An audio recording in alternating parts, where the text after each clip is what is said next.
Iga korraliku ja tõsiseltvõetava turismisihtkoha eelduseks on ju tegelikult ligipääsetavus. See, et kliendid, turistid jõuaksid võimalikult mugavalt ja neile sobival moel sinna sihtkohta kohale, kuhu nad tahavad tulla. Ehk erinevad logistilised lahendused, mida me suudame oma klientidele pakkuda selleks, et Pärnusse kohale jõuda, on üks vundament meie tuleviku edukaks arenguks ja vaadates seda, kuidas maailm areneb, kuidas muutuvad inimeste reisimisharjumused, siis ei pea ilmselt olema väga sellise profeti näoga, et arvata, et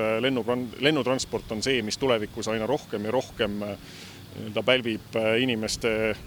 esimese valiku, kui nad oma reisiplaane teevad ja kui me tahame Pärnus olla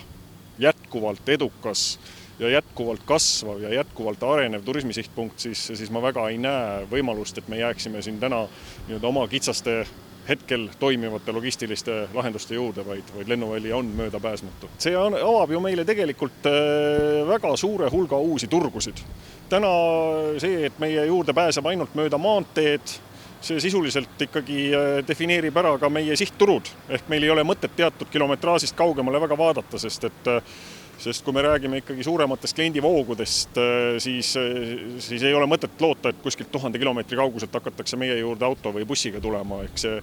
see nii-öelda raadius on suhteliselt lähedal ja kui meil oleks kasutada lennutransport mugavalt siit samast Pärnust, siis piltlikult öeldes on maailm meie jaoks valla ja me võime minna ikkagi väga paljudele uutele sihtturgudele oma tooteid ja teenuseid müüma ja ma arvan, et